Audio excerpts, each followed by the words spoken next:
हम तुम दोनों जब मिल जाएंगे, एक नया इतिहास बनाएंगे। हम तुम दोनों जब मिल जाएंगे, एक नया घर बसाएंगे। हम तुम दोनों जब मिल जाएंगे। कौन बोल रहा है भाई? जय माता दी दोस्तों।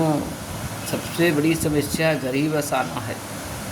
बेटी पैदा किया है, बेटी को पढ़ाया लिखाया, जवान हो गई, बेटी बड़ी हो गई, चिंताएं बढ़ गई माता पिता की। लड़कियां भी ताना बाना बुनना शुरू कर दी। पढ़ाई के साथ साथ उनकी सोच एक नए दुनिया के लिए ज़रूर होती है कि मेरा एक सुंदर सा घर होगा, एक सुंदर सा पति होगा, सुंदर सा ससुराल मिलेगा। कितना सुंदर नाम है ससुराल का। सपनों का महल सजाते हैं, लड़की भी सजाती है मन ही मन में, पिता भी सजाते हैं अपनी बिटिया के लिए, माएँ भी सजाती हैं। माँ तो बहुत गहरे से सजाती हैं। मैं अपने बन्नों को ये दूंगी, वो दूंगी, ये करूंगी, वो करूंगी, सब कुछ दूंगी उसको। कोई ऐसी चीज़ नहीं है जो मेरी बन्नों ना पाए। और ज़रा ठहरो, क्या आप अपने बन्नों को इतना ढेर सारा उनके सुख सुविधा का सामान दिया है, उनका आपने इतना ख्याल किया, काफ़ी समय तक का उनका इंतज़ाम कर दिया, शायद वो जीवन भर भी बैठ के खा सकती हैं, चना आप दे देते हैं। परंतु संस्कार भी दिया करके उन्हें संस्कार भी दीजिए। बुरा ना मानिएगा, आज मेरा यह वीडियो उन महिलाओं के लिए है जो महिलाएं अपना जीवन तो किसी तरह व्यतीत कर रही हैं। किस तरह से कर रही वही जानती है, उनके बारे में नहीं कहेंगे। परंतु अपने बेटियों के घर में ताक झांक करके अपनी बेटियों को उल्टा सीधा पहाड़ा पढ़ा करके बेटियों का घर माएँ नाश कर रही हैं। यह बात मैं पूरे विश्वास के साथ कह रही हूँ। या जो रिश्ते टूट रहे हैं, जो तलाक हो रहा है, शादी हुई नहीं कि 2 साल में रिश्ता नहीं निपटा, नहीं चलता। अरे कभी कभी तो 1 ही साल में उनका अलगाव हो जाता है। किसी तरह निभा भी रही हैं तो नर्क की ज़िंदगी जैसी वो जी रही हैं। निभाने को तो 10-10 साल से निभा रही हैं, परंतु नर्क का जीवन जी रही, नर्क का जीवन, खुद भी नर्क का जीवन जी रही हैं। अपने परिवार वालों को, अपने पति का जीवन नर्क बना दी हैं, अपने सास ससुर का जीवन नर्क बना दी हैं। वो कहीं समाज में खड़े होने लायक नहीं बचे हैं। तो मेरी प्यारी बहनों, बुरा मत मानिएगा, मैं भी एक माँ हूँ, हमारे पास भी बेटियाँ हैं, ग्रेजुएट लड़कियाँ हमारी हैं, पढ़ी लिखी हैं। और आज मैं गर्व के साथ कह सकती हूँ हम गरीब हैं, बहुत रईस नहीं हैं, परंतु खेत को भी अपने हाथों से खुरच लेती हैं। समय आने पर धुआई गुणाई भी कर लेती हैं अपने हाथों से। तालाब कुआं का पानी भी निकाल लेती हैं अपने हाथों से, क्योंकि अपने परिवार को चलाना है, अपने बच्चों को परवरिश करनी है।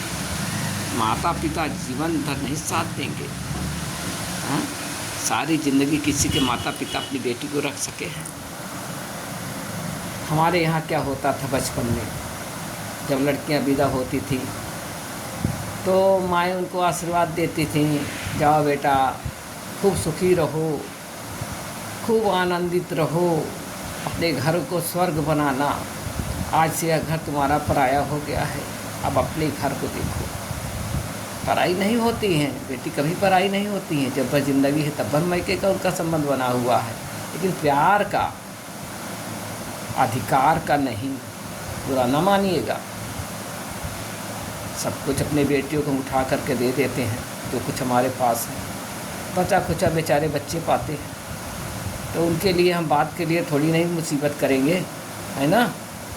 तो इसलिए जो है उन्हें यही शिक्षा देना चाहिए कि अब आप यहाँ से अपने घर जा रही हैं, अपने घरवार को स्वर्ग बनाइए, घरवार को अपने, उनका आशीर्वाद लीजिए अपने बड़ों का, अपने पति के दिल के अंदर घुस के रहिए कि आपके बगैर एक पल उनका जीना दुर्भर हो जाए, आप ही को याद करें, आप ही को भजें। पर हाँ, अपने माता पिता को न भूल जाएं, ऐसा भी नहीं। आप ऐसी लक्ष्मी बनिए, ऐसी गृहिणी बनिए कि ससुराल ससुराल ना हो, स्वर्ग बन जाए। स्वर्ग से भी सुंदर आपका ससुराल हो, यानी आपका रिश्ता हो। ससुराल तो कैसा भी हो, गरीब हो अमीर हो, बड़ा प्यारा शब्द है, इसकी कद्र करिए। और मैं अपने बहनों से रिक्वेस्ट करूँगी हाथ जोड़ करके कि बेटियों का घर बसने दें,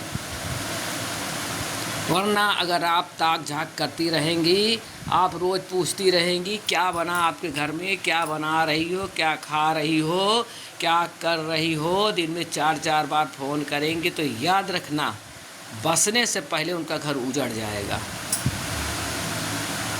इसके लिए आप कुछ भी सोच सकती हैं, मुझे इसकी परवाह नहीं है, क्योंकि यही सच्चाई है। हम सब पर्दा डाल देते हैं,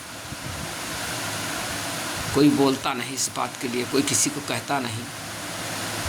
एक समय था, बदनाम थी सासें, बहुओं को प्रताड़ित कर रही हैं, बहुओं को दुख दे रही हैं, जलाई जा रही है, करी जा रही, वो करी जा रही हैं, आचा पाचा सब कुछ। परंतु आज वह समय है कि अब समझ में आ रहा है, जब खुद भी इंसान सास बना है तो वो देख रहा है कि कहाँ तक कितनी सच्चाई थी। क्यों कि पढ़ी पढ़ाई बात, सुनी सुनाई बात से उतना यकीन नहीं करना चाहिए। जब खुद पर आती है, जब खुद पर आती है तब समझ में आता है सारी सच्चाई। सारी सच्चाई तभी समझ में आती है। तो इसलिए जो है हमने कितना देखा है सासों को रोते हुए। आज सासों की गलती मानते हैं, बड़े हैं तो बड़े के नाते थोड़ा बहुत बोलते हैं, तो स्वाभाविक है। वो भी गुजर के आए होते हैं लंबा रास्ता तय करके, बहुत सारे लोगों का उन्होंने सहा है। हाँ, अब आप बच्चे हो तो थोड़ा बहुत आप पर भी रौब दिखा देते हैं, पर आप खुशी से हंस करके आप उनके बातों को टाल करके उनको अपना माँ समझिए। उनको अपना माँ समझिए। ऐसा नहीं है कि आप उन्हें माँ समझेंगी तो आपको बेटी नहीं समझेंगी।